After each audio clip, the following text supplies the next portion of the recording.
Hi అండి. ఎలాగున్నారు? మేమైతే ప్రయాగ్‌రాజ్‌లో అయితే దిగాము. మేము బైక్ వాళ్ళతో మాట్లాడుతున్నామనమాట. బైక్ వాళ్ళుంటారు, రిక్షాలుంటాయి, ఆటోలు కూడా ఉంటాయి. ఒక్కొక్కదానికి ఒక్కొక్క అమౌంట్ తీసుకుంటారు. ఎవరు గూడా త్రివేణి సంగం దాకా అయితే ఎవరు కూడా డ్రాప్ చేయరు. ఇదొకటి గుర్తుపెట్టుకోండి. అక్కడి దాకా వదులుతామని చెప్పేసి అమౌంట్ తీసుకుంటారనమాట.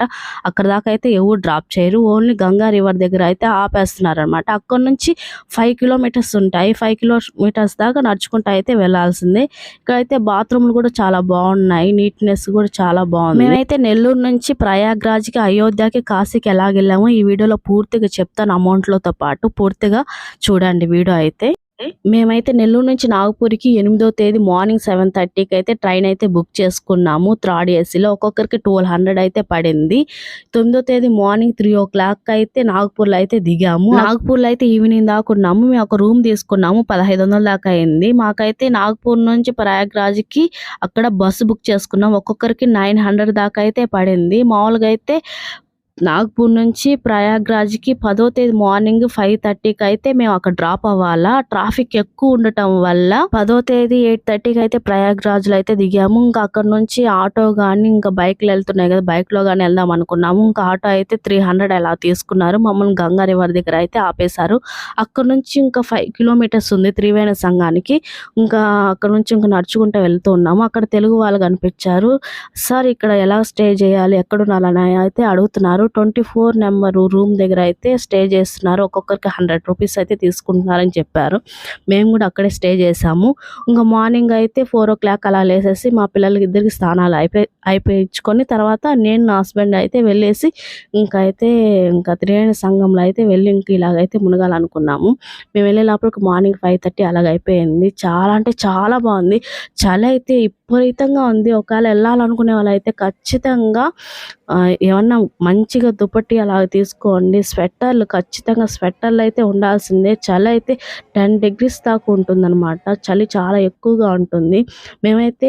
మేము త్రివేణి సంగంలో అయితే మునిగేటప్పటికి సూర్యుడు వచ్చాడు. ఎంత బాగుందంటే ఆ క్లైమేట్ చాలా అసలు చెప్పలేనంత థ్రిల్గా అనిపించింది నాకైతే. చాలా బాగా అనిపించింది. అప్పుడే సూర్యోదయం వస్తుంటే మాత్రం చాలా హ్యాపీగా అనిపించింది నాకైతే. ఎంత బాగుందంటే అందరూ స్టన్ అయితే చూస్తూ ఉన్నారు. చాలా బాగుంది అసలు. 2 days జర్నీలో పడ్డ ఇబ్బందులు, కష్టాలు ఒక్కసారిగా నాకైతే సూర్య భగవాను చూస్తూ స్నానం చేస్తుంటే ఆ బాధలన్నీ, ఆ కష్టమాలన్నీ తగ్గిపోయాయి అన్నట్టు అనిపిస్తుంది. నాకైతే చాలా హ్యాపీగా అనిపించింది. మేము వెళ్ళినప్పుడు అయితే త్రివేణి సంఘంలో అయితే క్రౌడ్ అయితే చాలా తక్కువగానే ఉండింది. ఇంకా మార్నింగ్ అయ్యే కొద్దీ ఏమన్నా వస్తారేమో మాకైతే తెలియదు. మేమైతే 5:30కి 6కి అలాగైతే స్నానాలు అన్నీ చేసేసుకొని దేవుడికి దీపం కూడా వదిలేసి అయితే ఫ్రెష్ అప్ అయిపోయాము.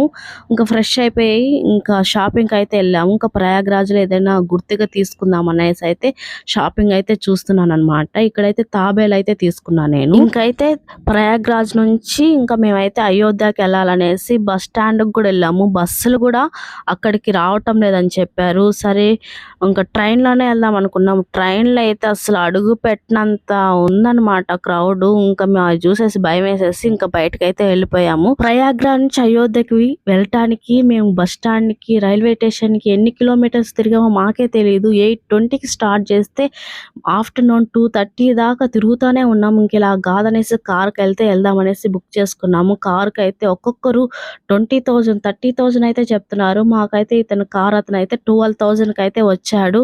ఇంకా దేవుడు అయోధ్య స్వామి దర్శనం కూడా 9కి అంతా మూసేస్తారని చెప్పారు. మాకైతే ఎంత కష్టంగా వెళ్ళాము ఆ బాలరాముని చూడటానికి. అంత హ్యాపీగా, అంత ఈజీగా హాఫ్ అన్ అవర్లో ఆ క్రౌడ్లో కూడా హాఫ్ అన్ అవర్లో అయితే ఆ బాలరాముడి దర్శనం అయితే మాకైతే అయిపోయింది. అదే రోజు 11వ తేదీ రోజు 10:30 కల్లా అయితే మాకు ఆయన దర్శనం అయితే అయిపోయింది. చాలా హ్యాపీ అనిపించింది నాకైతే. ఇంకా అయోధ్యకి వెళ్ళాం కదా, అక్కడ కూడా గుర్తుగా ఉంటుందనేసి నేనైతే అయోధ్య స్వామిది విగ్రహం అయితే కొనుక్కున్నాను.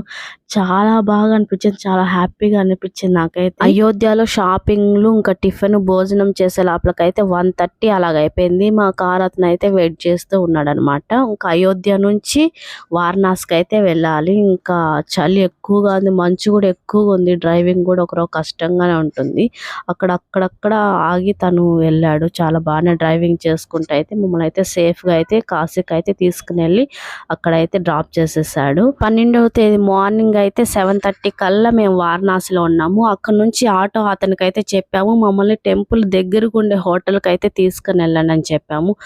అతను కూడా చాలా హోటల్స్ అయితే ఎతికాడు, ఎక్కడ రూములు లేవు. ఇంకొక చోట అయితే రూమ్ ఉండింది, అది కూడా 3000 దాకా చెప్తా ఉన్నారనమాట. ఇంకా ఏదో ఒకటి అనేసి ఇంకా టెంపుల్ దగ్గరగా ఉందనమాట. 10 మినిట్స్లో అయితే టెంపుల్ దగ్గరికి అయితే నడుచుకుంటూ వెళ్ళొచ్చు. ఘాటుకు కూడా 15 నిమిషాలు అయితే నడుచుకుంటూ వెళ్ళిపోవచ్చు అనమాట. అంత దగ్గరలో అయితే రూమ్ అయితే తీసుకున్నాము. అయితే నడక ఎక్కువగా ఉండకూడదు అనేసి మేమైతే 10:30 కల్లా రెడీ అయిపోయేసి ఇంకా దశశ్రీ మీద ఘాట్కి అయితే వెళ్ళాము. ఫస్ట్ మా వారైతే స్నానం చేసుకుని వచ్చి మా మామయ్యకి అయితే ఇలా పిండకర్మ అయితే చేస్తా ఉన్నారు. అక్కడ కూడా పూజలు చాలా డిమాండ్ చేస్తారు. మేమైతే 300కి అలాగే వెళ్ళాం అనమాట. ఇంకా మా వారు ఇలాగా చేసుకున్నాక మేమైతే గంగ స్నానం చేసుకుని వచ్చాము. ఇంకా దర్శనానికి వెళ్దామని చూస్తే ఘాట్ నుంచి ఉంది అసలు శివయ్య క్యూ అయితే ఘాట్ నుంచి ఉంది. 5-10 కిలోమీటర్స్ దాకా ఉంది, అటు 5 కిలోమీటర్స్ దాకా ఉంది అనమాట దర్శనానికి. ఆ క్యూ చూసి చాలా భయం వేసింది. ఇంకా అది కాదు మనకి ముఖ్యం, ఫస్ట్ కాలభైరవ దర్శనం చేసుకుందాం అనేసి అయితే మేమైతే రెడీ అయితే వెళ్ళామన్నమాట. ఫస్ట్ ఎప్పుడైనా సరే మీరు కాశీకి వెళ్ళినప్పుడు కాలభైరవ దర్శనం చేసుకుని తర్వాత శివయ్య దర్శనానికి వెళ్ళండి. అప్పుడు మీకే తెలుస్తుంది ఎంత ఈజీగా దర్శనం అవుతుందంటే.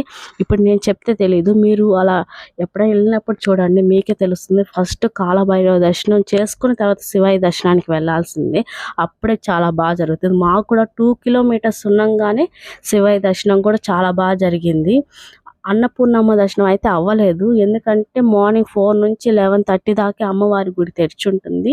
11:30 నుంచి 7 దాకా అయితే మూసేసి ఉంటుంది అనమాట. మేము ఆఫ్టర్నూన్ వెళ్ళాం కాబట్టి మాకైతే దర్శనం అవ్వలేదు అనేసి మేము ఇంకా పక్క రోజు 13వ తేదీ అయితే మార్నింగే వెళ్ళాము. మార్నింగ్ 5 o'clock వెళ్ళాము అమ్మవారి దర్శనానికి. అయితే ఈజీగా అయింది మాకు కూడా అమ్మవారి దర్శనం కూడా. అన్నపూర్ణమ్మ దర్శనానికి అయితే ఘాట్ 1 నుంచి వెళ్ళాలి. అక్కడ పోలీస్ వాళ్ళు అయితే వెళ్ళనివ్వరు, అక్కడ ఇప్పుడు ఎక్కువ క్రౌడ్ ఉంది కాబట్టి మేమైతే కార్డు చూపించుకొని అయితే వెళ్ళాము. అన్నపూర్ణమ్మ దర్శనం కూడా చాలా బాగా జరిగింది. అక్కడ నుంచి శివయ్య దర్శనానికి అయితే 1/2 అవర్లో అయిపోద్ది అనమాట. అమ్మవారి దర్శనం, శివయ్య దర్శనము. ఒకవేళ వెళ్ళాలనుకునే వాళ్ళు గేట్ 1 నుంచి వెళ్ళండి, చాలా దగ్గరగా అయిపోతుంది అమ్మవారిది శివయ్యది. ఇలానే ఇక్కడ షాపింగ్ చేయాలంటే ఓన్లీ శారీస్ అయితే ఎలా ఉన్నాయంటే ఇంకా చెప్పవలేదు, అంత బాగున్నాయి. బెనారస్లో అయితే శారీస్ సూపర్గా ఉన్నాయి. అసలు రేట్లు కూడా చాలా తక్కువ, 250, 200, 300 ఓన్లీ అలానే ఉన్నాయి రేట్లు కూడా. కాస్ట్ అసలు చాలా బాగుంది. శారీస్ కూడా క్వాలిటీ కూడా బాగుంటుంది అనమాట. నేనైతే ఒక 4 శారీస్ దాకా అయితే తీసుకున్నాను. మేమైతే 13వ తేదీ వారణాసి నుంచి నాగపూర్కి అయితే బయలుదేరాము. అంటే బస్సు ఉందన్నమాట. ఒక్కొక్కరికి 1700 అయితే అయ్యింది.